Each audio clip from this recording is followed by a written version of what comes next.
अस्सलाम वालेकुम students, learning tips academy में वेलकम। स्टूडेंट्स, आज हम 10th grade biology unit 10 gaseous exchange lecture 2 the mechanism of breathing lecture discuss करेंगे। इसमें इंस्पायरेशन यानी इनहेलेशन और एक्सपायरेशन एक्सहेलेशन, इसका मैकेनिज्म हम डिस्कस करेंगे। तो चलिए इसे हम स्टार्ट करते हैं ब्रीथिंग डेफिनेशन से। The physical movements associated with gaseous exchange, इसके 2 फेजेस हैं। ये डायग्राम के साथ भी हमने एक्सप्लेन किया हुआ इसे। ये एक्सपेरिमेंटल प्रैक्टिकल वर्क भी है, हम इसे प्रैक्टिकल एक्टिविटी में भी एक्सप्लेन करेंगे। तो देखते हैं 2 फेजेस कौन कौन से हैं और किस तरह से ये मैकेनिज्म होगा। इंस्पायरेशन और inhalation, movement of air into the lungs, rib muscles contract, ribs are raised, dome shaped diaphragm contracts and is lowered, area of thoracic cavity increases, pressure reduces, lungs expand, air pressure also decreases, air from outside rushes into the lungs। इसी तरह expiration और exhalation को भी हम explain करते हैं।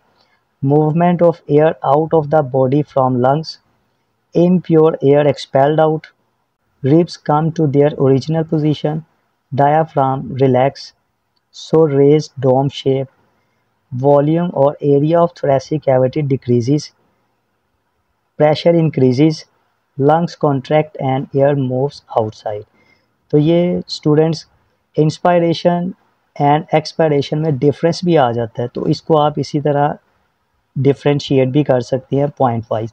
ये हमने डायग्राम के साथ भी इनको एक्सप्लेन किया है। एक बैलून इनके साथ फिल किए, ये हमारे पास एक पूरी रबर शीट भी यहाँ पे मौजूद है, डायाफ्राम का काम करती है और किस तरह से हम इसको एक्सप्लेन कर सकते हैं। अब यहाँ पे स्टूडेंट जो हमारे पास शॉर्ट क्वेश्चन और एमसीक्यू फॉर्म में आते हैं, उनको हम किस तरह से एक्सप्लेन करती हैं। Human breathe 60 to 20 times per minute. Exercise और हार्ड फिजिकल एक्टिविटी अगर हो तो फिर 30 to 40 टाइम्स पर मिनट है।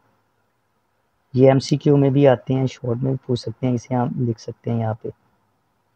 फिर इसी तरह इधर हमारे पास था inspired air and expired air.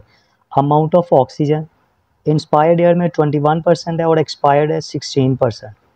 फिर amount of CO2 0.04% inspired air में और 4% एक्सपायर्ड एयर में। Amount of nitrogen 79% inspired air में और 79% ही एक्सपायर्ड एयर। टेम्परेचर वेरिएबल होता है इंस्पायर्ड में और almost equal to body temperature है एक्सपायर्ड एयर में।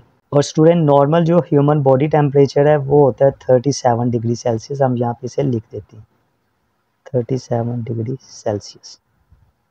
तो आई होप कि आपको आज का लेक्चर जिसमें हमने ब्रीथिंग मैकेनिज़्म को एक्सप्लेन किया समझ आ गया होगा। फिर भी अगर कोई क्वेश्चन हो तो आप हमें ऑनलाइन कमेंट्स में पूछ सकते हैं। आप हमारी वीडियोस को ज़्यादा से ज़्यादा वॉच करें, लाइक करें, शेयर करें और हमारे चैनल लर्निंग टिप्स एकेडमी को ज़रूर सब्सक्राइब करें ताकि हम इसी तरह नए नए लेक्चर्स और वीडियोज़ के साथ आपके सामने हाज़िर होते रहें। अल्लाह हाफ़िज़।